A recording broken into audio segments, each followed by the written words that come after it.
wrestling fans? I'm not finished with you! I said everyone!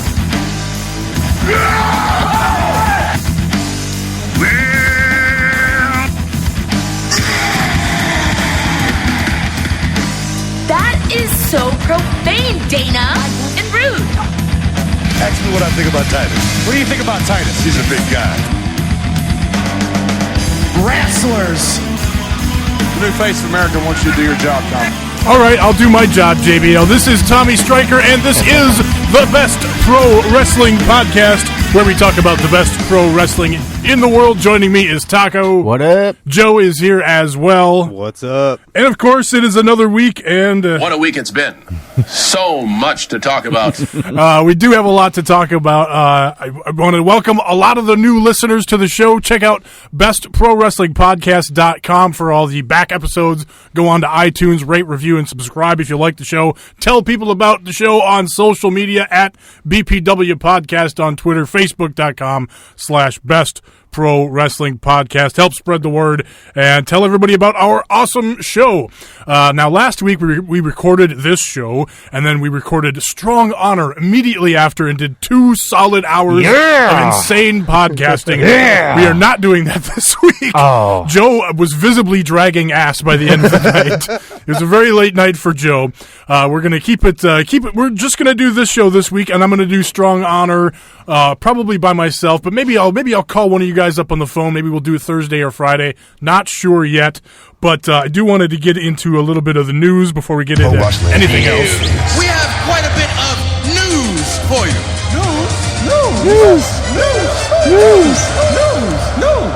So the biggest news, the saddest news, and there is a lot of sad news this week actually, but unfortunately, Mike Enoi, I think is that how you say the last name? I'm just going to go with it. Yeah, Roman Reigns' brother passed away unexpectedly, age of 47. He had some heart issues in the past, unfortunately, but sad news there.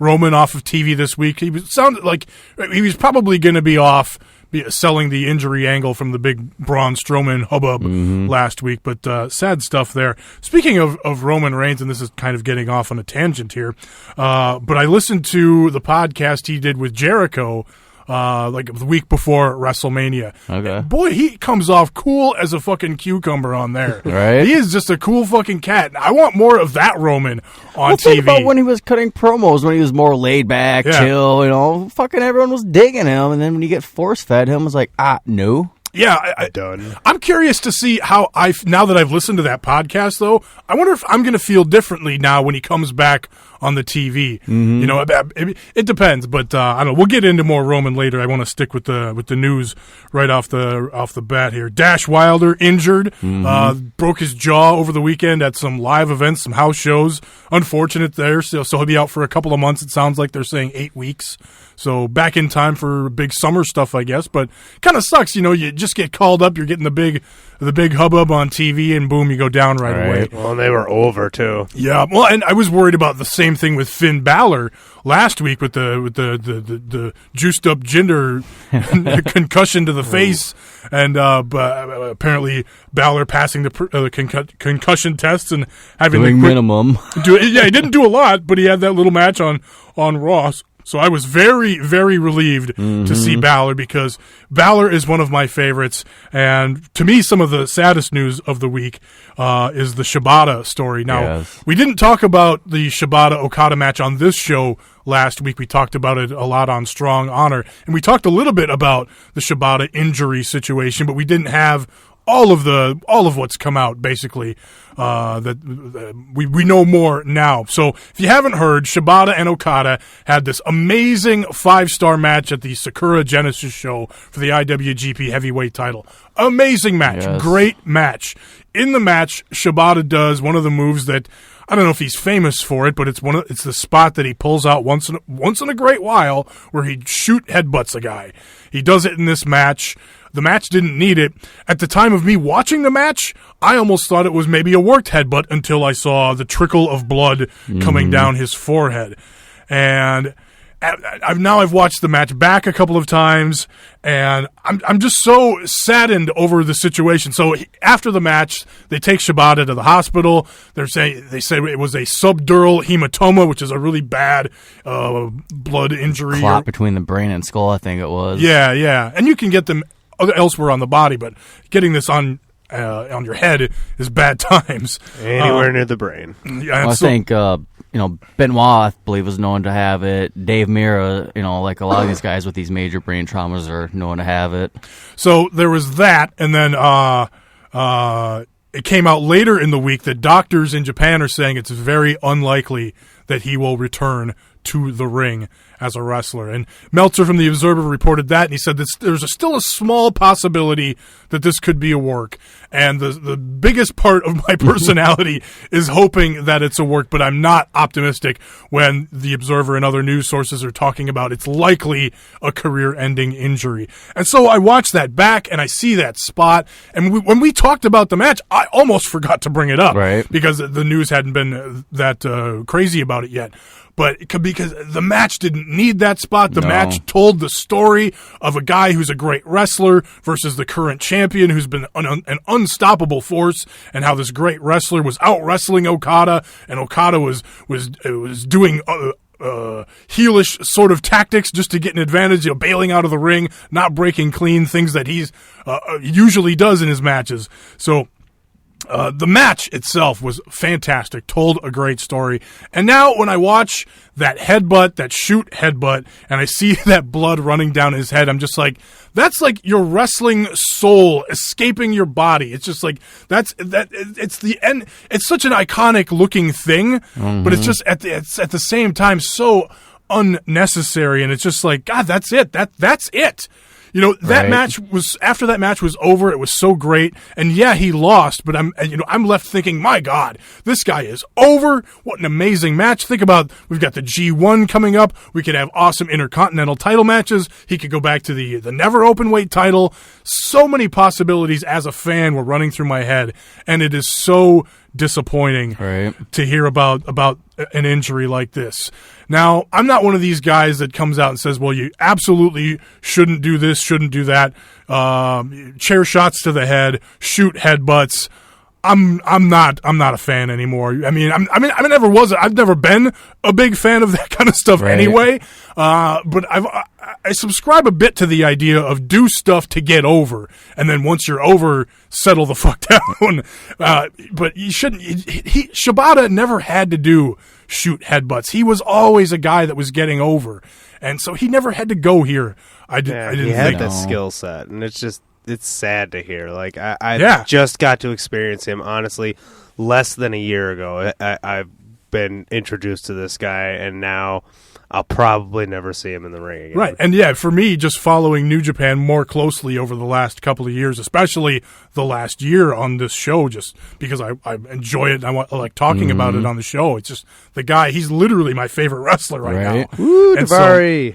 Again, to the new listeners, we watch we record the show Tuesdays right after SmackDown, and we got 205 live in the background. So occasionally we pipe in on what's going on 205 live. He's amping up his gear. He's got the chains and the glasses now. He's got the 70s look to him a little bit. Davar, we're all from Minneapolis, so any of the guys that are from our area, we tend to mark out a little bit for. So. But yeah, sad stuff on Shibata. Legend in wrestling. I really hope this is a work. Well, stuff like this too, and rewind to before that match. We're talking about like, oh, fucking Daniel Bryan could do one more match, and now this kind of reflects on like his situation. Like, I don't want to see him wrestle now because stuff like this and. It's and kind of looking at the guys over in Japan too. I kind of hope they get that as the lesson and kind of ease up a little bit because he's not the only one doing it. For me, the Daniel Bryan situation still feels a little bit different to me because he went to doctors that did clear him, and it's the WWE that's not clearing him to wrestle, and he said that over and over again.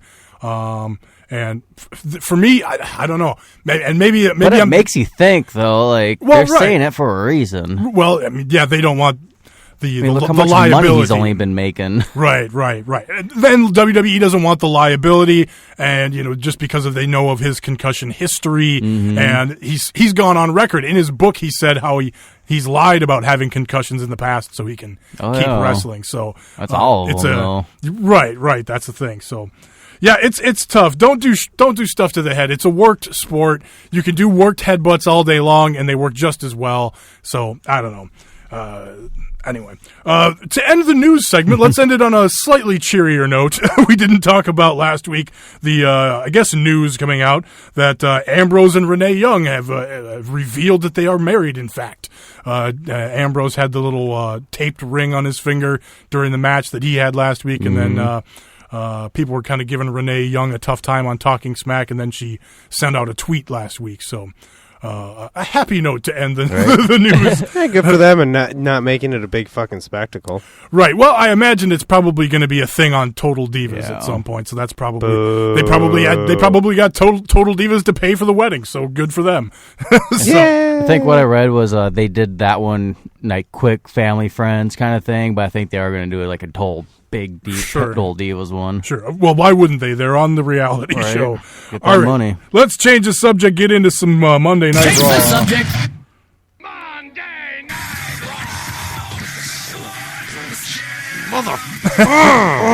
I swerved you with a weird quiet one for some reason. Let's do the other one. That's. I don't know why these are so quiet. We gotta fix this issue immediately. There we go. One more time. Here we go. Monday Night Raw. Do it. Well, you all fist pumping in the air. It was the Braun Strowman show on Monday. How cool is Braun Strowman now? Dude, where's the merch? Yeah. Dragging bodies through the back. That was the funniest fucking thing because it's like, the beginning of the show, it's weird because he's out there, he wants more competition. Angle comes out and he's like a real general manager. He says, you should be suspended. You have the night off. Get out of here. He doesn't want to leave. He's grumpy. He still wants competition. He finally decides, well, I'm going to beat up the Golden Truth. He beats them up. There's one referee that shows up in his locker room and says, you got to go. He's like, I'll go what I want. So he doesn't decide to leave. Then he decides, okay, fine, I'm going to leave, but I need a friend. I need to bring someone with me. I think I'm going to leave by myself, huh? I'm bringing him with me. Just wants a friend. He just needs a buddy. He's like, okay, I'll bring this guy. Then he decides, I don't want to bring this guy. I'm going to throw him out. You're like trash, just like Roman Reigns. Throws him away. It's fucking great. Big Show with the shoulder tackle. Pick on someone your own size. Well. Then, of course, we had the big match at the end of the show where they had so it was funny. I didn't watch on Monday night. I watched Tuesday during the day, and so I happened to catch on social media that they did the ring breaking spot. Now, did you guys watch it a little more live, or? I definitely watched it live, but I'm watching on my phone, so like it didn't really stick out to me that the post or anything was different. Right, they didn't have the such LED a small screen, but I did notice there was one point in the match where it was either Braun or Big Show. One of them threw each other in the further set of steps, and the steps kind of flew up and instantly slammed right back down. There was something yellow that was underneath there, and I was like, what the fuck was that? Well, it was weird because the LED gimmicks that they put on the posts now and the LED boards that they put on the apron on one side, all that shit was gone. And then, you could see on the floor where they cut out the foam to the padding to fit around the LED gimmicks. Yep.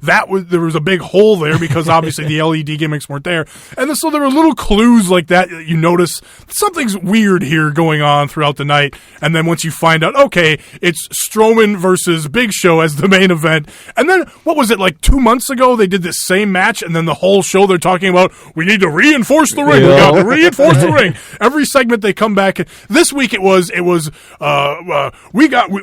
Byron Saxton's not here anymore, but But we got David Otunga. David Otunga's filming a movie, so Booker T is here. They did that about 100 times on the show when they should have did the, if they would have just reinforced the ring like they did 2 months ago, none of this would have happened. So they do the big, obviously they do the break the ring spot. Fun little match between these two. Braun Strowman with his kip up and his arm drags and his cruiserweight spots. Just like their first showing was a great, showing. And, I said it previous on a podcast before, a year ago, we're fucking booing Big Show, chanting, please retire to him. And now this year we get 2 awesome fucking matches with him from another big dude. I believe it was, what the fuck did Bubba tweet out? He's like, welcome to 505 Live or something like that. But I said everyone! But, fucking phenomenal match. And it was just great booking, great storytelling. You can, the whole Braun Strowman show, the whole fucking 3 hours of Raw. And it was just keeping you sucked into every moment on it. Fucking, the ring post, the ring itself, like that, I didn't even notice it. Like, I have no complaints over that. It was just such a great spot. The crowd was so fucking hot over it. And even it was so perfect. What was kind of cool about it is as soon as they tease going up to the top rope like the first time, the crowd is hyped for it. They're like, yeah, some shit's going down here. They weren't reinforcing the ring this time. So the crowd was in. So that's all that matters. Everybody was into it. Yep. So it was still cool, and it was still a sight to behold. Anytime they do the gimmicked ring or whatever, it's still unique, kind of. Right. I guess it's still a cool spot. I kind of reading something about Big Show. I guess for all these years, he did that big spot with Brock Lesnar way back in the day on SmackDown, and I guess all these years he would deny and be like, "No, that really happened. That wouldn't really happen." And then he finally admitted on Jericho's podcast, like, "Oh, I fucking was working people for so long on that." Well, as soon as they did it like a second and third time, it was like okay, But it was like the first one, was like ooh, but then after you do it a couple more times, and it's like when the ring falls the same way each time, and this one was awesome. I mean, the steps were kind of late exploding off of themselves, but it was just. I think the idea was. During the match, they do spots where they throw each other into the stairs, and so the idea is to get the stairs away from the ring posts, because when the ring explodes, the posts all jut out. They like hinge in towards the ring or whatever, and so if the steps are right there, the fucking steps are going to go like flying into the crowd. So the idea is to throw each other into the steps so that they're not in the way of the posts. So I think one of them was just kind of got caught a little bit as the post kicked out or whatever. So I think that was what happened with one of them. The referee almost fell right on top of those steps when he went out of the ring. Yeah, I had to watch the ref bump a couple of times because it was like, Jesus, did he get out of the way of that shit? But he was ready. He was holding the rope. He's like, okay, I know what I'm doing here. So it was just so cartoony, awesome, like in the right way. Everything was just. Raw struck a right chord with me. Yeah, it was fun. Yeah, it was a fun Raw. All right, other stuff from Raw. Jericho versus Samoa Joe, the first match on Monday Night Raw. Joe wins with the Coquina Clutch submission. Rollins is out there on commentary. They do the promo after. Joe says this is going to be personal now. Seth says payback is a bitch, so we get our weekly bitch word in there. Later in the show, Jericho is kind of selling the loss to Samoa Joe and saying, as Joe is a good competitor. It's not a big deal or whatever. He keeps calling the Mike guy Tom, the whole Tom Mike thing. Where are my notes on this? So the promo. So he puts over Joe. Yeah, he talks about how Kevin Owens is the new face of America. Well, how about the face of Jericho? And he does the little pose or whatever. The whole Jericho. Promo was great, and then you had the Drifter wandering through. Jericho was getting ready to put Mike Tom on the list because he doesn't know his own name. Then the Drifter wanders through. Then he puts the Drifter on the list after calling him a bunch of different names that were not the Drifter. But what do you think of what they're doing with the Drifter in the awesome Jericho segment here? Oh, it's just perfect. I love what they're doing with the Drifter, and the fact that overnight, and I think the El Vagabundo thing had a lot to do with it as well. Yeah. Oh, yeah. But overnight, this now. guy is completely over. It's a completely different story. And then the thing I remember about Jericho's interviews, doesn't he it's almost like he's flashing back because he brings up like WCW and stuff like that. I haven't had a challenger or something since then. So I'm really selling the Joe fucking beatdown. Taco? I agree. It's perfect. That fucking hat. Jericho, Samoa Joe Rollins. How you guys feeling about that going into Payback? This is gonna be a fun match, I think. And finally, I think for someone to really showcase what Joe can do, whether he wins or loses, it'll be a challenge for him. Yeah, it's awesome little feud there. It's fucking good banger to start off Raw with Jericho there, and it's just kind of showing what he can do on Raw, and it was just so surreal, really seeing Samoa Joe's. That was really, to me, his first grand entrance on Raw, like full entrance, full everything coming out, and it was cool, kind of seeing him kind of eyeing Seth Rollins off to the side, just kind of that swagger that Joe has. Well, he's got that no bullshit entrance too. There's nothing to it. Just fucking stomp to the ring and let's fucking do this. Yeah. So it was good to see. Anderson and Gallows took on Enzo and Cass after the Golden Truth got beat up by Braun Strowman. Anderson and Gallows are out there saying, "We're here to be mean and make green," and then they demand that a couple of nerds come out, or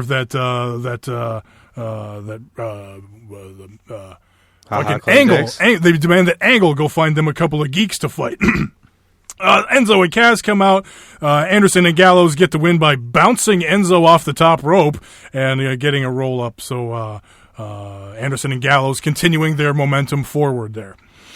Braun, we talked about Braun throwing out Cornelius. T.J. Perkins versus Jack Gallagher, the continuation of T.J. Perkins being the heel here. He wins with the detonation kick after a squibble at ringside from Neville and Austin Aries. It was strange because them two at ringside, Austin Aries eating the banana. I was expecting someone to slip on the banana peel. That would have been, because the banana peel was there. It was right there on the ground. I was like, it's right there. Somebody's got to slip on. Like, write this in. Saving that spot for some time down the line. Where are you guys at on the T.J. Perkins heel turn? I'm loving it. It's some of the best things we're seeing from him so far in the WWE. I like the way we're bitching about the T-shirt, and for last on 205 tonight, and then on Raw he wasn't wearing the dabbing T-shirt, so it's like good marketing there, WWE. But it's something he needed. We need to see the side of him. Then the Titus brand attempted to recruit Apollo Crews. Now on this show, we'd like to try to keep things positive here. And as many of you know, when I fast forward through a segment, this is the noise that my remote control makes.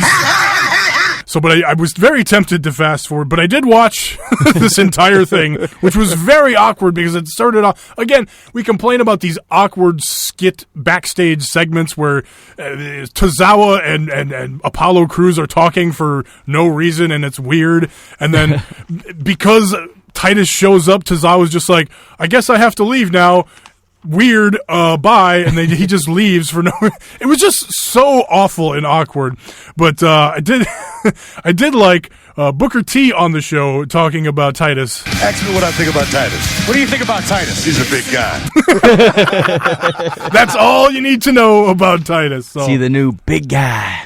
He's a big guy. Then the Hardys and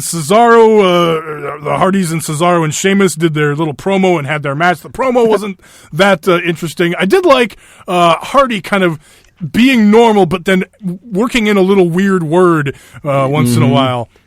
I was going to ask you, Taco already said he did, but did you see Jeff Hardy face planting at the house show over the weekend? Yes. I watched that for like 5 minutes straight at work. Just like doing the jump up to celebrate but tripping on himself. Like that was pretty good. Then there was the match, Cesaro versus Jeff Hardy.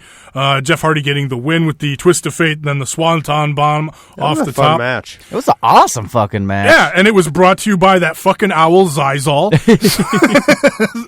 The owl's still taunting him. That owl. I think it's just so funny that I feel like that's so yeah, have the owl thing sponsor the match. Just rub it into fucking Anthem a little bit more that they didn't sign us. Not only are we making money with Ring of Honor, selling out shows, getting signed by WWE, going back and being stars, making money, but then we also have another owl sponsoring our matches now. Oh, hey, and they pay. Right, exactly. So I just loved that whole bit. So, but yeah, hell of a match between those two. My only beef with this was Jeff Hardy wasn't coming out to his solo music, though. Not like his Jeff Hardy music, but like Taco. No, when he was in WWE still, not Jeff Hardy's music. Oh, okay. I'll put a link on YouTube though, but I loved his music when he was like world champion and stuff. It was I don't even awesome remember that music. one now. Yeah, it was pretty much the Hardy Boys music, but it was a little bit harder and little bit it was good. It was dope. As long as it's not Jeff Hardy's music. No, not Jeff. Oh, it's fucking dog shit. I was just glad to actually see like a full match, not just them doing their spots and hey, Hardy's back, go to the commercial, like fucking like awesome match. Yeah, it was a nice competitive match. So, and I imagine they'll do probably Sheamus and Matt next week, and they'll have a competitive match. And hopefully, Bro kicks him and breaks him. Right.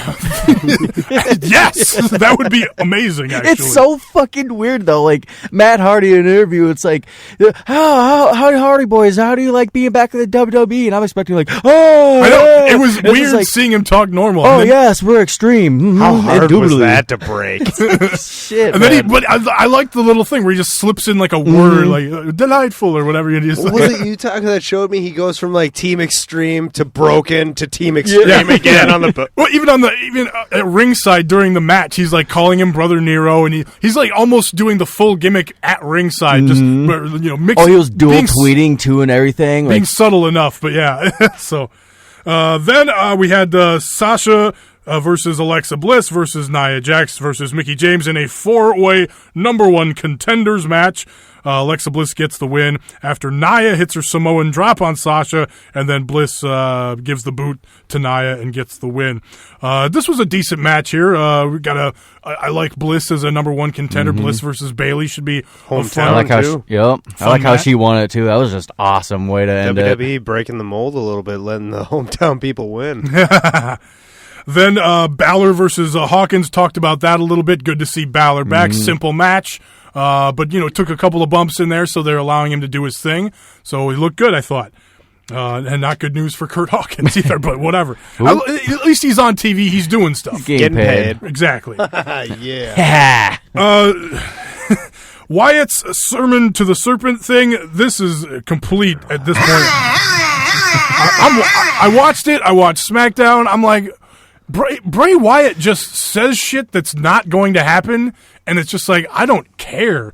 And I feel like when Randy Orton comes out, he has this look on his face like, oh my God, what is this bullshit I'm doing? And that's how I feel about Bray Wyatt at this point. Kind of, spoiler alert, SmackDown a little bit. I'm more excited about a Randy Orton Jinder Mahal feud than I am fucking Randy Orton or Wyatt right now. At least that will be about wrestling and not going to hell and the whorehouse and the House of Horrors. I love stupid shit like that. It's PG WWE. You ain't gonna do it right. Well, he's not scary. He makes promises that he never keeps. He says I'm going to take you to hell, and you're going to be scarred, and you're going to be scared, and I'm going to be in your nightmares. And none of that happens. It's like, that doesn't mean anything. Kind of jumped into the Wayback Machine this week and kind of watched old classic WWF pay-per-view and watched some fucking St. Valentine's Day Massacre and fucking awesome event. But back in the day, you had the fucking Ministry going on, surrounded by a fire in the fucking back room, just creepy as shit, doing awesome stuff. Midian, what does he come out to the ring with? A fucking eyeball in a jar and drops in front of Jerry the King Lawler. He's like, you want me to watch this?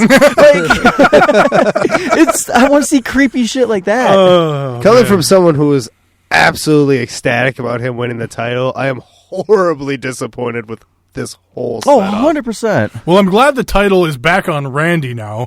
Certainly, it could possibly go back to Wyatt at some point. But, I almost want Randy on Raw and Wyatt back on SmackDown. Randy! Well, it's almost, we'll kind of talk a little bit about SmackDown here, because SmackDown is already promoting the next match for Randy Orton. Mm-hmm. They're promoting Randy versus Jinder basically already, and so already looking past the Bray Wyatt thing. And Bray Wyatt technically already looking towards Finn Balor. So it's pretty much a foregone conclusion at this point that Wyatt's not going to win the House of Horrors match. So and again, Bray Wyatt's doing in his mysterious, creepy promo. He's talking about he's going to take Randy to all these places and burn his house down and all this stuff. Never once does he mention the fucking title. It's a world championship match. This is supposed to be the biggest title on SmackDown. Technically one of the biggest titles in the company, or first, second, however you want to view it. So I don't know. The Wyatt thing is just I'm done with it. Emma throws a little shade at Dana with Alicia Fox. I actually liked the Alicia Fox line here. That is so profane, Dana, and rude. So that was about the only thing I liked about it. I like Emma continuing to kind of poke fun or whatever, get at Dana Brooke. So it looks like we'll get something between those two. She needs to speak up a little bit, though. She was so fucking quiet. Emma was, yeah. Yeah, I guess there's a little bit of that. I see what you're saying there. We talked about the main event. We didn't talk about Slater and Rhino. That one of their first appearance on Raw, because Mike Tom is trying to get into the trainer's room to talk to the Golden Truth after being beat up by Braun Strowman. But Slater and Rhino interrupt Mike Tom and say, "Hey, we're happy to be here." And Rhino's eating his crackers and cheese, and he's talking about his above ground pool. Slater is, and then Braun just walks by, and all three of them are like, "Oh shit!" They just sell the hell out of it just as he walks by going to the ring. So I thought that was a nice little touch there. But talk about the difference between what's going on between Slater and Rhino and the Shining Stars on SmackDown. Wow, big difference there. Just wow. But other than that stuff, I don't know. Good Raw. I Raw. Loved Raw. One thing we didn't bring up, and my biggest problem was Ambrose and Miz. I did nothing. How did I miss that? I wanted to talk about that too. That was like, the women's match. I enjoyed it. Did its thing for me. The Titus thing in the back, didn't even bother me whatsoever. But Miz and Ambrose just bugged the shit out of me. SmackDown was fucking killing it. So we get the same exact thing from SmackDown basically on Raw, and it's just, I'm just over it. We're fucking getting the same exact Miz TV segments that we're getting with Dean Ambrose. It was nothing fucking new. It was such a stellar Raw for me. It hit all the right strides. It was just, everything was good. And then we get to that, and it was slow and boring. We've seen it, and it's like, oh my god. Yeah, that was, I liked the segment, but yeah, I agree. It did feel very rerunny. Because these two were both on SmackDown, pretty much doing the same thing. And that's one thing I hate about WWE is they act like like most of us haven't watched this already. Yeah, even like when Ambrose came back, it was first night back on Raw. Michael Cole had a line about just in case you don't know who Dean Ambrose is, da da da da da da. It was like, come on, really? Right. He was on the show 6 months ago, so it was like. I did like a couple of lines in the. Why don't you go ahead and put on a fanny pack and Zoom buzz and take us back 30 years? So it was. Yeah, I liked the thing where Ambrose was insulting Miz's fleek suit and him them going kind of back and forth like that. So it's nothing new for me. Yeah, no, I hear you. It was definitely a rerun. It was just wow. It was like fuck, man. For a while, it was just kind of dragging on, and I don't know if it's a Strowman effect or what, but especially this week, it was just all the right chords, and I was super excited for SmackDown, and Well, that's the thing. Raw it can be good. It was good this week, but it is a 3-hour show, and so once in a while. I mean, think about how we were a year and a half ago, whatever. We were complaining about these 3-hour Raws. They just drag and drag and drag, and so now we're getting a lot more entertaining Raws, and once in a while we get something that drags, maybe like this Miz TV. And to me, it was the Titus thing, which was just out of nowhere. But he's a big guy. He is a big guy. That's the one redeeming quality. Let's change the subject. Get into some SmackDown. The subject: SmackDown Live. I'm going to make this a tag team match.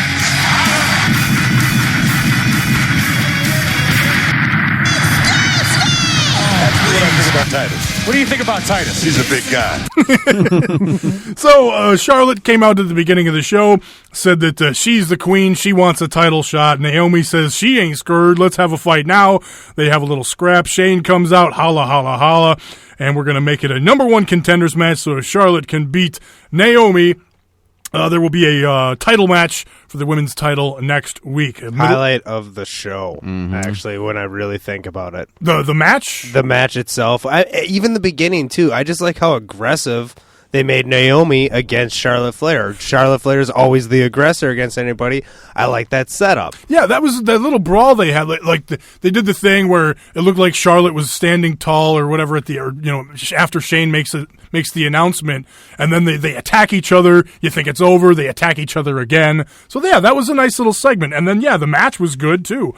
A couple of little botchy things here. Well, and and again, that's two people who haven't been working with each other on a regular basis, and Charlotte Flair technically is a grade above Naomi when it comes to wrestling, but Naomi is just impressed, honestly, in my mind, ever since she won the title the first time.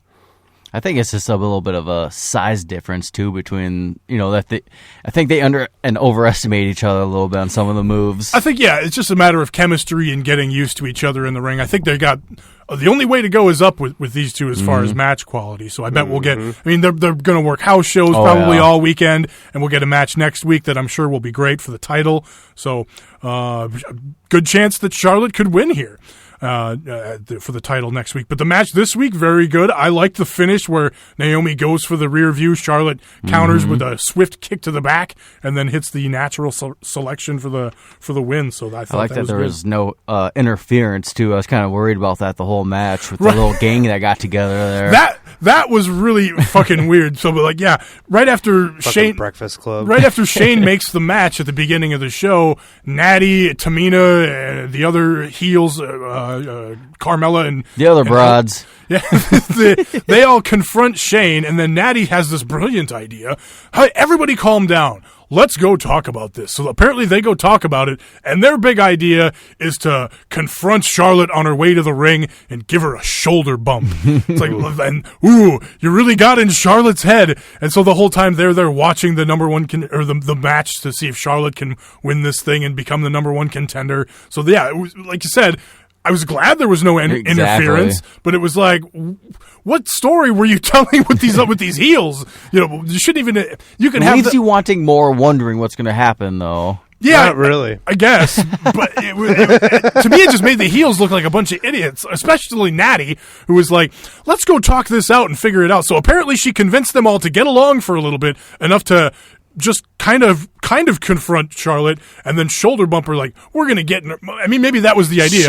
We're going to get in her head. She's going to be intimidated, and that's how she's going to lose. So I guess that was maybe the rationale for them doing it. And I guess if heels look like idiots, that's why they're heels. They should look stupid. Well, it is Ellsworth.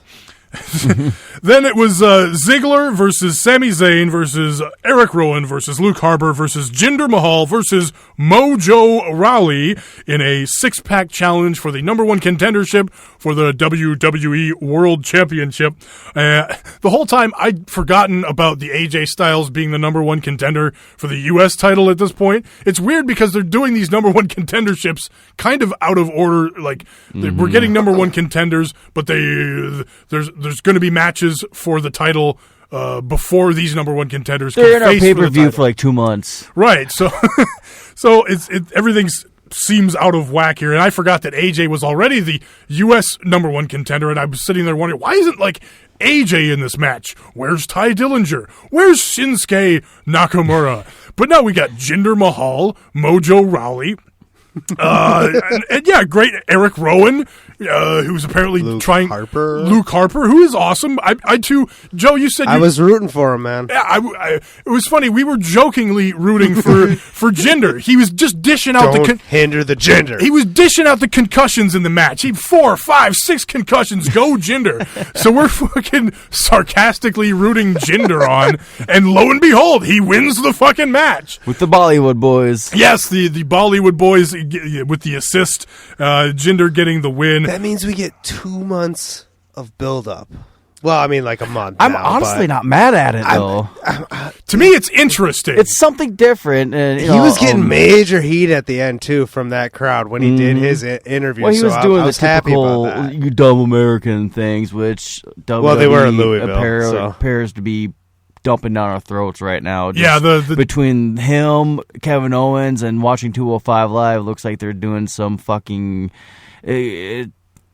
terrorist act thing with Daivari again. It's just like, no, step away from that stuff, WWE. It's like I liked Jinder's promo after the fact when he was like, "Oh, I speak 2 languages and all this shit." It's right? Like, no, just don't call him out on that. Just be a badass. Show him, what's up. You don't need to pull that fucking card.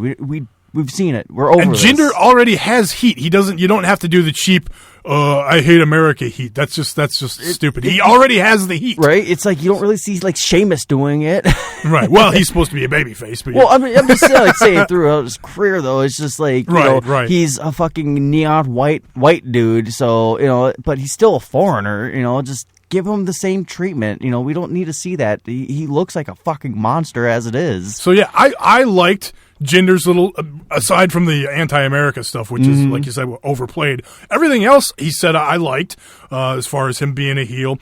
And then when Orton, again, like I talked about a little bit ago, he comes out and he's just like, he's got this demeanor that's just like, I don't give a fuck about any of this shit. Oh my God, I gotta do this fucking Bray Wyatt fucking House of Horrors promo bullshit, and I gotta address Jinder, who's awkwardly staring me down the whole time. I don't think he came down the ramp to a giant cum, though. That was nice. At least that wasn't there. The sperm was gone. But, Orton is not delivering inspiring promos. And it was awkward how he's like, Orton's in the ring talking about Wyatt, and Jinder's just like staring a fucking hole through him the whole time. It was just like, I'm just waiting for Jinder to fucking... Speaking of the devil. That's what kind of bugged me. It's like, not a no-namer, but you're a no-namer, and you're in a number 1 contender spot right now, and you have the champion's back to you right now, watching the fucking big-ass fucking TV. Take him out. Yeah. Show him your name. That's how you're going to get heat right there. I wanted to see fucking Jinder fucking go off on him. But show him why you're number 1. Charlotte did it. Thing is, though, is if you risk Jinder getting cheered at that point if he's going off on Orton, who's in this stupid program with Bray Wyatt. So I see why they did it that way, but give us a reason why Jinder left. He was just standing there staring a hole in Orton, and then he was just my time's done. Right. And then they do the thing which being very negative, by the way, today. SmackDown was bad. I don't like the thing where it's supposed to be Wyatt doing the scary promo thing, and then he does and it goes away, and then they come back to the show right away. Like I feel like the show should go away and go to commercial at that point. Don't go back to the announcers and just move on to the next thing. I don't know. For me that's always. What if instead of going up, it was You're right. Exactly. We got to get back to the task at hand. Yeah. Let's see. AJ did his little interview. Corbin comes in late, and he's like, "Sorry, I'm late. Why are you talking to this guy?" It was a funny little interview there. So AJ decides to give Corbin the match that he wants. Corbin's complaining that he did not get pinned in the 3-way with Zayn last week, and so AJ does the babyface thing, gives him the match, and goes out there and beats him. Corbin versus Styles, decent match. Kevin Owens was on commentary. The unknown main event, as it were. We talk about how SmackDown's been better, at least, of advertising upcoming matches. We're going to get this match. We're going to get that match. Oh, cool. What's the main event? Well, you don't know, because what WWE likes to do is set up the main event in storyline going on throughout the show, which is inherently awkward if you think about it too much. But we try not to think about it too much. Works very little, but it can work. Yeah, Not tonight. So, but a decent match from these two. Corbin backdrops AJ Styles into Kevin Owens, who's out there doing commentary, and berating Byron Saxton. We were getting KO was berating Byron Saxton, but JBL has been very, very nice to everybody ever since this Mauro Ranallo stuff came out. We're getting nice JBL, except for the one thing that where did I put that thing now from JBL? Yeah, I started off this one here. He's just make sure. The new face of America wants you to do your job, Tom. So the new face of America, stick to your job, Tom. That was pretty much the only negative thing from JBL. He's very positive these days. What was I talking about? Okay, yeah. So with Styles getting the win after backdropping AJ Styles into Kevin Owens, he gets the win via countout, which was awkward as well because the ref is counting. AJ gets in the ring, and then the ref, instead of counting 10, just rings the bell. So there was no 10 count. Where does that match is over? That's it. There's a countdown on USA Network the whole time for their Ninja Warrior debut. Right, it was like countdown to the end of the match, basically, is what it was too.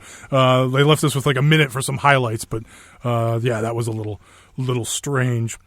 We had a couple of great video packages, one for Shinsuke.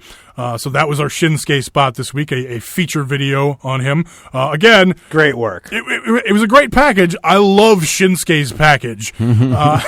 Wonderful package. I can stare at his package all day. This was smart because if Shinsuke had appeared again but still not had a match, there would have been heat. Mm-hmm. So they did the video package, so I'm okay with that. But next week, you can't. But yet we get Kevin Owens facing some no-namer, but then a video of Shinsuke. Right. And then Ty Dillinger did an interview, and then he showed us his package. Which was a nice package. I like both of them. Package. I like both of their packages. That like look better. When they came back from Ty Dillinger's package he just had on his face. Ty Dillinger, very proud of his package. He enjoyed his package a little bit. I thought the package could have shaved a little off the package, possibly. Maybe just a little bit. You never know. Because you had the Shinsuke package already. Mm-hmm. So, that's a lot and that package had fire, too. Yes. Mm-hmm. It was a hot package. A lot of packages to deal with. Yeah. Lana is still coming soon. Lana is doing a combination of Eva Marie and Emelina and, Lana. And Lana. So we have Lana Lena coming soon, it looks like. Are you excited about Lana? Lalulilu Lana. Let's see what she does. Yeah, it could be fun. Wrestlers. I didn't think I was going to enjoy Eva Marie at all. Right. Look what that friggin' monster turned into. A lot. I mean, that was fabulous. That was that. It was Corey Graves got that thing over down at NXT. So yeah, it'll be interesting to see. I don't know. I'll hold off judgment until I see what it actually is. All right, I want to get into a couple of Thank God. A couple of off the beaten path things. I want to talk a little bit of Rev Pro. They had the Epic Encounter show, which was a combination of a lot of different guys from... Oh, we skipped something. What did we... Did we? We were being very negative on the show today. This is why I'm bringing it up. Not against it. Not against it yet. The thing I got from SmackDown tonight was what the fuck? Not Shining Stars anymore. The Colognes. The Colognes. It was the Colognes. They got over on American Alpha tonight, which fucking sucks for sure. But at the same time, I'm glad they're finally giving these guys their family's legacy. But by this time, it's 5 years they've been in this fucking business and they still can't get over. Tag team iteration. How many fucking tag team championships have these guys had? And you don't hear them ever get talked about at all. Well, and do the gimmick change, and then let's build them up for 2 or 3 weeks. Have them beat some geeks before they just go out and beat American Alpha. The message I was kind of getting from SmackDown, though, is I think a big... Why I was not feeling SmackDown tonight is it felt like we went back in time with SmackDown, fucking slapped in some 2007 tapes. Yeah. And let's enjoy it. Like, it's like I'm for pushing the talent. That's what Shane McMahon, quote unquote, is really pushing on there. But it just fucking fell flat. Like they just built up the brand so fucking strong, and then I'm for building up the talent. So that's why I don't want to completely knock this win against American Alpha yet, because they can put it on some matches. Right. Not fucking nothing against 4 those... or 5 star matches, but maybe this is the kind of feud these two need, and if I can get a good gimmick and another thing I want to bring up too is some people online were mentioning, what if they're kind of, building up these guys a little bit, kind of making them a threat to kind of bring CN with them a little bit, Andrade. All that would be great, but let's do it right. I mean, the Colognes, the Shining Stars, Los Matadores, or whatever. They've been just defined as these geeks, these losers for so fucking long. Have them beat some other geeks. Have Ascension. Them, yeah, fuck. Breezango. Yeah, build them up before you just have them go out. Vaudeville. Oh, that's my problem with it. I mean, and granted, American Alpha hasn't looked that good lately either.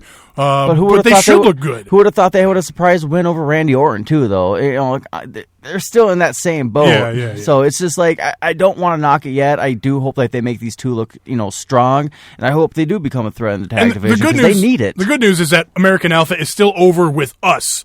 The question is how much are they going to stay over with the crowd at large right now? Yeah, where's the fireworks? How do you have these two guys coming out fucking pumped as fuck, fireworks blowing up besides them, but there's no explosions, no pyro, no nothing. It's like, give us some snap, give us some That's right, geeks. But boom. I don't know. Let's see what these two can fucking do from now on. Right on. They're not handing out brochures. Let's talk some UK wrestling. Yeah. Change the subject. Want to talk? We watched some of Rev Pro Epic Encounter. You guys got to see the two main events. I watched a little more of the show, not the whole show yet, but and then I watched the main event for the OTT show, Scrappermania 3. And these two shows had pretty much the same main event. It was the Young Bucks and Kenny Omega, the Elite as they're known, and the OTT Scrappermania show. They took on the Uptown Funkers, which was the team of Will Ospreay, Lio Rush, and Ryan Smile. Now on Rev Pro, the main event was the same thing, except it was Ryan Smile, Lio Rush, and who was the other guy now? Shane Strickland. Because Shane Strickland and Ryan Smile are a tag team in Rev Pro. But these two matches, very, very similar.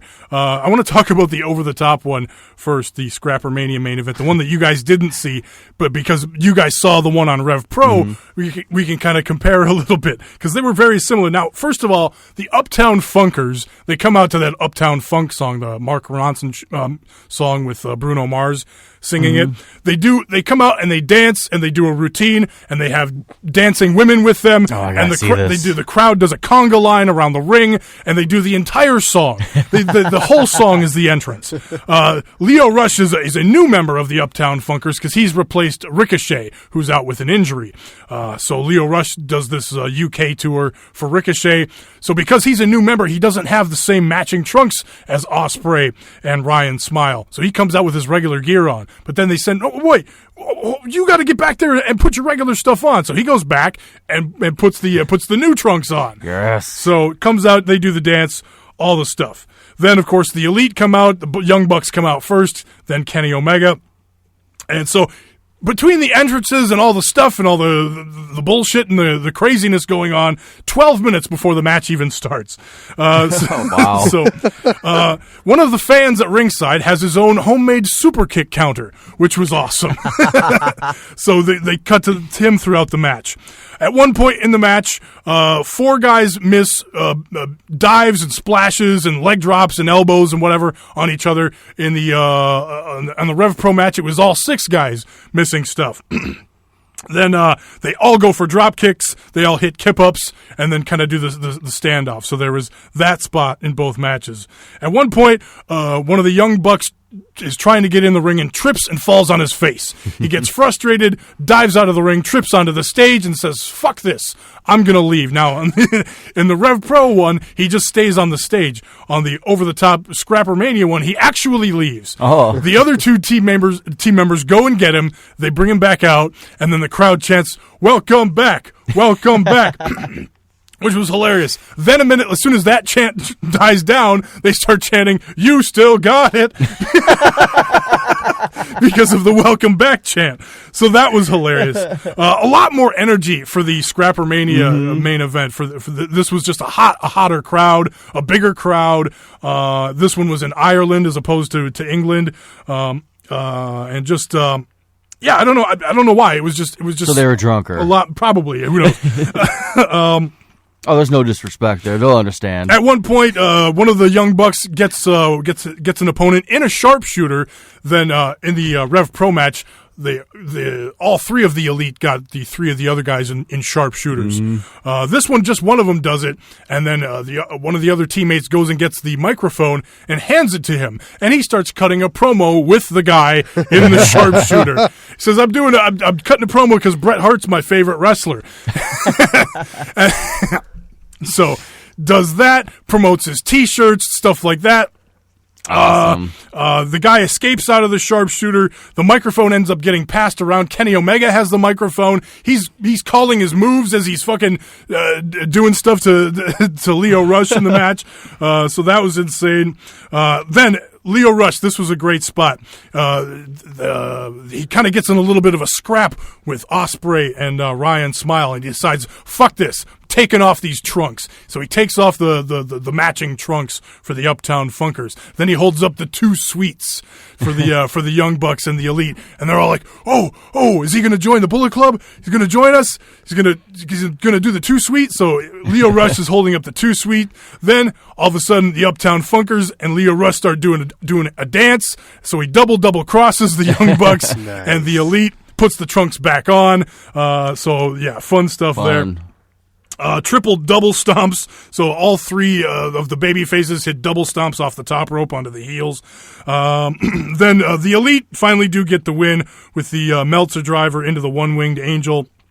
I forget over who, probably Lio Rush. And then after the match, a ton of respect for everybody. The Elite and Kenny Omega talk about how awesome the crowd is and how fun the tour was, put over their opponents, and then they do a big curtain call with all 6 guys in the ring. And we didn't watch the entire after the match stuff for Rev Pro, but I imagine it was very similar. But right. Talk about what your guys' thoughts were on the Rev Pro match that we watched between this craziness. Just a crazy spot fest. Them arguing over who's going to super kick the guy in the face. And then they're low blowing each other and poking each other in the fucking eyeballs. Yeah, doing fucking Three Stooges spots. Yeah. The Elite. The only thing I can complain about with these is just pacing for me. Like some of the times when it's just them yelling at each other from across the ring, it's a little boring. Like I get it, the heel tactics and stuff like that, but it loses me sometimes. And if you don't have the crowd, I'm very, very uninterested. So the Rev Pro crowd, they just didn't have any energy. And to maybe make an excuse for the Rev Pro crowd too, I think that crowd wasn't as mic'd as well as what we're used to, certainly from WWE. Which makes sense. And it definitely wasn't mic'd as well as the over-the-top crowd too, because it was hard to hear what the crowd was doing a lot of the time, or how to make out what a lot of the chants were and stuff like that. So, but yeah, definitely.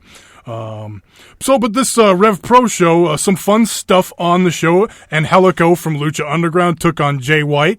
That was an okay match. Jay White got the win with the Boston Crab again, the move that the Young Lions are allowed to get a submission with. So a decent, fun little match, nothing special. Marty Scurll took on the TV champion for Ring of Honor, took on Hiromu Takahashi, the IWGP Junior Heavyweight Champion in New Japan right now. Cool. Nice. This was a very good match. 3.5 stars I gave it. Takahashi does get the win with 2 of his time bomb finishers after escaping Marty Scurll's chicken wing. Before the match, Marty Scurll hits him with the umbrella before the bell. Takahashi hits a missile drop kick from the apron to the floor. And if you're not familiar with Rev Pro, there are no mats on the floor. So a fucking missile drop kick where you flat back on the floor. Yeah. It was rough. He did kind of roll into it, but it was still like, oh, yikes. Fucking missile drop kick on the floor. But yeah, that Takahashi is insane. Takahashi's known for that sunset bomb that he does. They teased that. Obviously didn't do it on a bare floor. But then they do a suplex, a regular suplex. That is so profane, Dana, and rude. But they do a suplex on the stage, and like I said, Takahashi gets the win over Scurll. Suplex.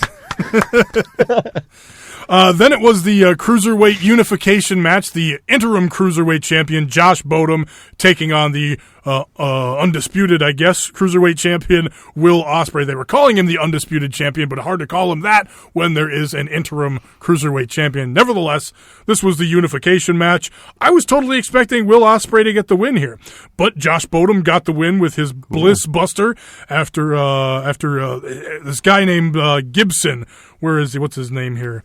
Zach Gibson was out there distracting the referee. At one point, Josh Bodom was actually tapping out to Will Ospreay, and this Gibson guy was distracting the referee. So heel tactics lead to Josh Bodom getting the win, and he's the new Rev Pro Cruiserweight champion.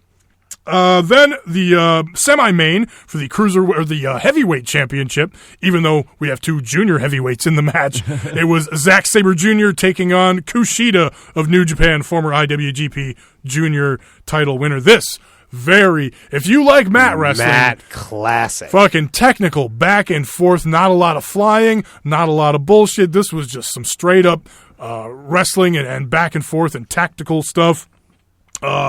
There's not much else to say about it. Zack Sabre retains the title with a bridge cover. I kind of had some beef with this match. Go for it. It was, very tactical, very awesome seeing that kind of stuff. But for me, it was actually a little long. But go ahead. Yeah, kind of long at some points, and it's like towards the end of the match really sucked me in when it was really kind of back and forth, technical, kind of like almost watching 2 guys grapple. Yeah. But for most of the match, it was just Zack Sabre not selling nothing. Yeah. And I've seen John Jones sell more fights in the UFC than Zack Sabre did in that fucking match alone. Like, it was very just like disappointing, to be honest. Like, Sabre doesn't. Yeah, his selling does leave something to be. It's like desired. Kushida's like taking that elbow across the face. It's like, oh motherfucker.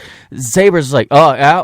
That was a scratch, and it's like, he's not that much smaller than you, man. Like, you're a stick. Right. Yeah, exactly. I like that he's a lanky fella, because, that's believable. Cause, and he's got that cocky attitude. But like looking into the jiu-jitsu world, those lanky motherfuckers are very good at those technical kind of stuff. So it's like that aspect is believable, but just like some of the shit he's doing is just like, it's like the whole fucking country sucking your dick right now, man. It's just like, I like you. You're very super talented, but that match really, just besides seeing these moves being executed, did nothing for me until the last maybe 5 minutes, 5 minutes. Until kind of Kushida hit his signature, that one punch that he hits, because that's like Kushida gives himself one punch per match, and when he hits it, that's when business is supposed to pick up. But the crowd was really down at that point. It didn't feel like the right moment, but it was like, well, fuck, we got to get on with this, But again, I think, too,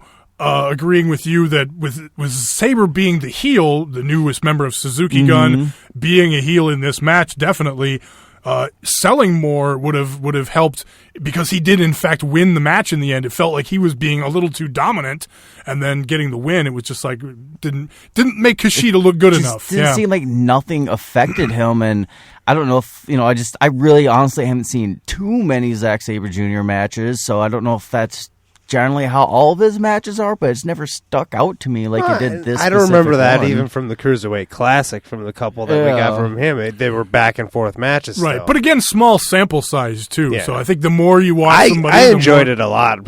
Apparently, but more than you two did. Yeah, move wise, it was awesome. Like seeing all these moves, it was like watching Dean Malenko fight Dean Malenko. It was awesome seeing that. It's just and so different too. Yeah, it was very different. I do like to see that, because I am someone who will watch fucking go to YouTube and watch an amateur wrestling or a jiu-jitsu bout and see these guys roll around with each other. Yeah. So I personally did love to see that into a wrestling match. It's just when anything was going towards Zack Sabre Jr. in an offensive move, it was just not selling nothing. It was just like, oh man, I felt like if he sold more, it would have made that match, almost like a 4-star kind of match, but it was nothing special to me. Yeah, it really felt like a 3 or less to me. It's just kind of a technical back and forth, but with not a lot of. It didn't build right. It just didn't feel. And again, maybe it was because the crowd wasn't mic'd right or just wasn't into it, and that's the problem when you don't have real heat. I mean, you've got 2 awesome guys, but not much of a story there. It's just kind of, Sabre's the new heel. We got Kushida coming in. It's an awesome matchup, but just not a ton of story there. Not a lot of heat. And maybe that just wasn't the place that they really wanted to tell the story. So sure. Maybe, who knows, their paths are going to cross again. I'm hoping. Holy fuck! Well, I'm hoping, since Sabre is in New Japan now, we saw this match. This could be the first of many to come. Exactly. We've got the Best of the Super Juniors tournament coming up, which is the junior heavyweight version of the G1 Climax. So you're going to give Rev Pro everything you got, or you're going to give New Japan everything you got? Exactly. So hoping for big things We're not going to see that cartoony shit on fucking Ring of Honor or New Japan. No, we'll see it at Rev Pro with like Leo Rush and the Elite. We ain't seeing that shit elsewhere. Right. I mean, yeah, like you brought up, Joe, how about the long spots of just yelling back and forth, and like they did the brainbuster suplex spot. Well, and it could have been just the opponents, because it works for me sometimes. Young Bucks, Kenny Omega, all that Bullet Club stuff. But for this match, for some reason, like, just some of it was really boring. Well, and like I was just gonna say too, because these are different shows, they're more house style shows. It's more of like look who we got in for you guys. Kind of event. It's more of we're just gonna put on this big show, and it's not about maybe presenting it as much sports, like certainly not as much as New Japan, and it's more like a PWG crazy environment almost, where anything can happen. And I'd say this though, like if you're if someone out there is listening and they're aspiring to be a pro wrestler, watch matches like that though. You're gonna get some great ideas on submission moves and skills and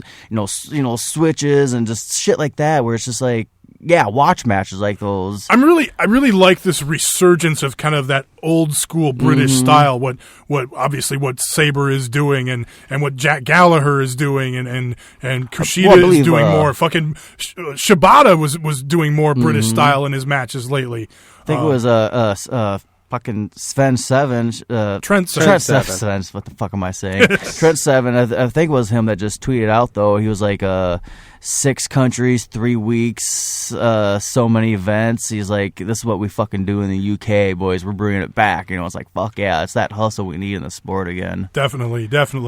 All right, let's switch it up and go do. Let's talk a little NXT, shall we? Change the subject. Yeah. NXT. Did I watch it? Just kidding. You say that every week. I've been digging on NXT lately. I like where they're going with. I hate the new presentation. You don't like the new? It's too WWE. You fear change. It is. I do. Well, and I just, again, like how Ring of Honor does their tail of the tape. I know that NXT doesn't do that, but just the simplicity of just this guy versus this guy, NXT logo, none of this flashy bullshit, none of them coming at me like it's in fucking 3D, and I definitely missed the song big time already. Yeah, I'm really missing the old theme song. It's like right away, watch it. I was like, the Raw. Huh? Yeah, this was a good one. I really like the one before this, like the original one, which is like I was gonna hum it out, but let's just say we're gonna have to have a fucking link of Jeff Hardy's music, the original NXT. I'm going on to YouTube right now. Oh. We'll listen to this song for a minute. Yeah, I dig it. Good debut for Ruby Riott.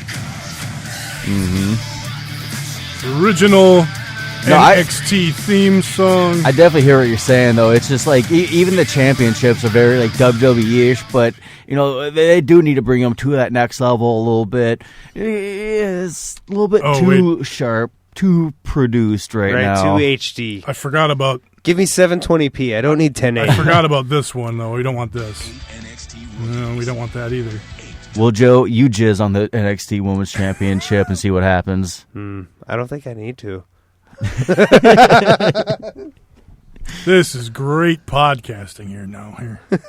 Hey, we're talking about how you get the belts redesigned in the WWE. Yeah. Just involves a little bit of cum and a movie. All right, here's a compilation deal here. Compilation? Just like it just goes like right. I'm giving up on this thing right now. Right on the NXT Women's Championship, and then they're like, "Nope, can't have you guys have those anymore. That's a health violation." So they just redo the whole brand. Hey, how's that laptop working out for you? That's great. All right, I think I might be doing some heavy editing of this show. Because now I don't want to give up on it because I've started to look it up. Editing's for pussies. It really is. Oh, fuck. So, Taco, I'm just trying How was your week? It's pretty good. I'm just trying not to talk about coming on belts anymore. Well, there is Seth Rollins' dick.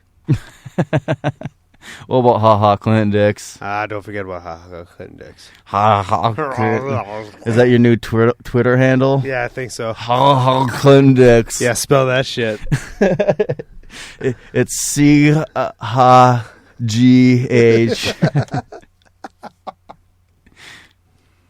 Is this it? Hold on. Oh. This is not it. I don't know what the fuck this is. This is garbage, is what it is. This segment is garbage. Let's just start over here, shall we? NXT. All right, let's talk NXT. Let's, Joe, you don't like the new theme song. I don't like the new theme song. I just don't like the setup. I mean, again, I fear change, like you said, but it's too HD. Like I just said to Taco, give me 720p. I don't need that 1080p. I don't need the top notch. Let's just keep it at a nice level. Everybody's missing the original, or not the original, but the one this one. Mm-hmm. Everybody liked this one. See, I liked this version that's playing right here. But this was like 2 versions ago. Like within the last 6 months, they added like this weird noise to it that was like. It makes it more extreme. So I didn't like when I guess I didn't notice. I noticed that it was like that. Why is it going? All the like pew pew pew. Mm-hmm. So and then there was the not the original one, but the one that was before this. That was, and I was not the Impact theme. Oh man, God, no! It was talk about coming on belts again. It was the one that was like. I guess I don't remember. I remember that one. Yeah, but you go back to the older ones on the WWE, which network. They just released right. on the network. I was watching some of those the other day, not the Wild and Young bullshit ones. When they first got to Full Sail or whatever. But okay, so NXT started with Aleister Black taking on Corey Hollis. Aleister Black winning with Black Mass. This was the much ballyhooed, much awaited for squash match for Aleister Black, showcasing his moves. Joe, you're not a fan of squash matches. It's not even this. I get squash matches. I just don't find them entertaining. But this one seemed like a waste. Like, I get you want to make him seem powerful, unstoppable, whatever you want to do with all this stuff that you're doing with him. But one kick. Come on, one fucking kick. It was hot though. It was calm and mad at it. The only thing I said to my wife was just, at least he hit it. It was right on the money. It was a good looking kick. He did it with intensity, and then he does have that MMA background. Namaste afterwards, so that was hot. He's gonna be fun though. He's gonna be a lot of fun. I really do feel like him and Corbin should just like kind of switch gimmicks though. I feel like it would pull it off better. Maybe, yeah, I never know. This week we're going to get Ty versus Eric Young in a steel cage, so a farewell match for Ty Dillinger, wrapping up the story with Sanity. I'm just glad they did wrap it up. I thought they were just going to kind of cut and run with that. Yo, wrap it up. So is it going to be the pro wrestling thing where the steel cage keeps the heels out, or is it going to be the WWE thing where it doesn't matter and they come out and they climb into the cage anyway? I'm going to go with B. I agree. Then it was DIY versus a couple of geeks, Dylan Miley and Michael Blaze. Dylan Miley is the 300-pound monster. Oh, yeah. What's going on here? We're making, you said his name was Blaze, so we're like making like joint references over here. Right. Okay, yeah. So, Dylan Miley, he's this 300-pound monster, and he ought to be asking for a handicap match versus DIY. DIY win with a double kick and knee on Alundra's brother, which is Blaze, by the way. Then, what the fuck? Yeah, I don't. Man, great NXT segment, you guys. Let's keep it up. We might have to restart this NXT segment for the third time. I haven't looked at these notes in a week. That's the problem. So I'm like, what happened on NXT? And I'm reading it. Oh, okay, yeah. And then, So, yeah. That fucker happened. Anyway, fucking Big Miley, I don't know, the crowd's chanting Broken Rollins after the match, and then he deletes people, I guess. I don't fucking know. Ember Moon lingers in an empty arena and says TakeOver was supposed to be her moment, and she will be the next NXT Women's Champ. The piano. Did not like this moment at all. Yeah, it was kind of awkward. She's kind of mysterious. She's the fucking crazy-eyed Ember Moon. She looks like she lives with the fucking wolves kind of woman. Nope, she's a 12-year-old boss at here the fucking she mall. is. Yeah, like fucking chilling, like, blah, blah, blah, my life. Can we end the I love this sport things with these wrestlers? We know you're in the WWE. That's why you're here. Unless you're saying, what the fucking club is saying on Raw. We're here for fucking to be mean and take green, or whatever the fuck they said. They shouldn't be saying this. Can we get the janitors out of the frame, please? There's like people sweeping and cleaning up. They're like, "Excuse me, Ember, we're trying to get some work done here." Hey, you're stepping on my pile. So, yeah, that was a bit awkward. Ruby Riott took on Kimberly Frankley, who's known as Kimberly on the indie scene. So good to see her making her debut. Ruby Riott looking good, gets the win with the Pele kick. She says Sanity is in her way and will be the women's champ, and she's there to start a riot. How'd you guys? It was a good debut. I like her. She's got experience, and I think she's gonna come in fast and hot. Nikki Cross distracts at ringside, giving Kimberly a brief advantage in the match, but it was largely Nikki Cross or Ruby Riott. Gonna get some crazy on crazy action. Yeah. Billy Kay and Peyton Royce make fun of Liv Morgan and Ali Ya in the trainer's room. Liv, what the fuck word is that? Oh, Man, NXT home run. Yeah. Liv shoves Billy Kay into the cold tub, and then they laugh at her. So Billy and Peyton continuing the bullying gimmick, even though JBL's in big trouble. And yeah, they're going to have a match at some point. Where are you guys on this whole feud? I actually do like the backstage segments with these two because it's just suiting to them. It's almost like Lay Cool almost in a sense. And again, I feel like they did a thing where it made sense for them to have a camera with them or something. Yes, like it's a camera phone. Like, why do you have that fucking phone in my face? Right, they were filming each other just being, fucking mean girls, basically. Yeah, like, we're going to change dicks. these posters. We're going to do this over here. Like, right. I dig it. And so I like you see them getting their what's coming to them in the end with the fucking ice bath, and then she can't even fucking get out of it. So it's like, all right. The fact that she couldn't get out of the ice bath. Like, oh, I'm just so useless and helpless. Oh, my God. God. Have you been in an ice bath? They suck. I have never been even anywhere close to one. Yeah, they suck. I fell in a manure trough once, but oh, man. Do you hate manure? I hate manure. How's your liver? Not in good shape, I gotta tell you. Fuck it, I was gonna find it. Fuck it. Oney Larkin versus Drew McIntyre. This was a fun match. Hell yeah. Fuck those slaps that Oni gave to Drew McIntyre. Oney Larkin just fucking lighting it up, fucking getting his head busted open. I feel like they edited that out or something. I like rewound. Yeah. Where did he get his head busted open all of a sudden? Better it happened right at the end. So I feel like they just edited around that or something. But McIntyre looking good, getting the win with the single leg drop kick. Fun, competitive match. Oney Larkin, he's the new Ty Dillinger, man. He's awesome. The gatekeeper to NXT. And then the end of the show with the big Nakamura farewell. Just awesome stuff. He talked about how he was a champion in Japan, came to NXT to compete, made NXT its own brand, and the fans make it their style. We are NXT, yayo. Everyone comes out on stage. Finn pops in, makes a little cameo there at the end. So just a fun, awesome farewell for Nakamura. Fucking beautiful moment. With how fucking disrespectful, immature little fucks the WWE fans can be sometimes. I'm one of them, so don't get on me.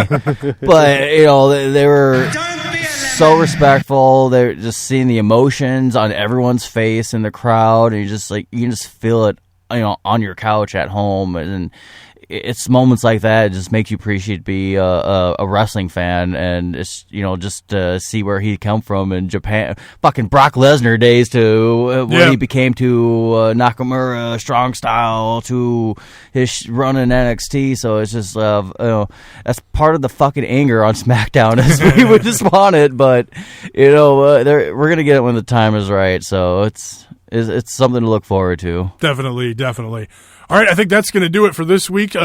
Stay tuned to the feed and to social media. Look for Strong Honor to come out probably Thursday or Friday later. Fuck that mic. Later this week.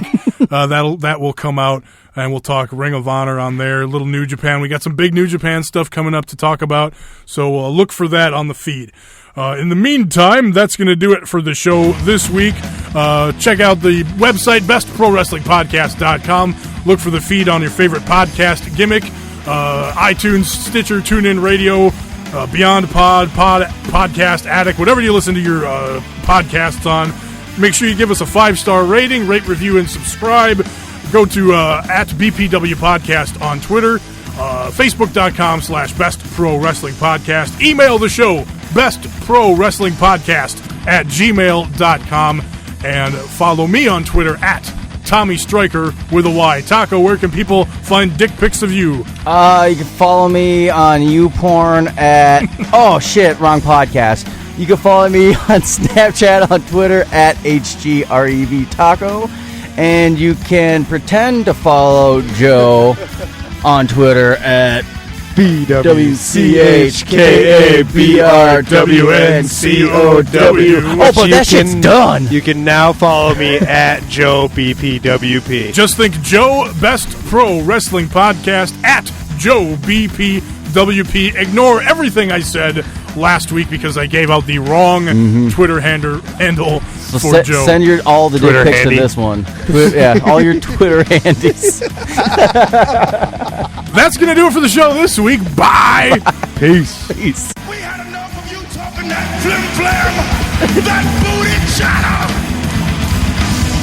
That is tremendous analysis. Welcome to the Best Pro Wrestling Podcast.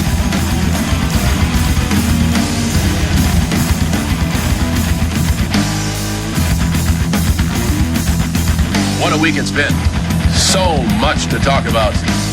I'm not finished with you. Why don't you go ahead and put on a fanny pack and Zumbas and take us back 30 years? Wrestlers.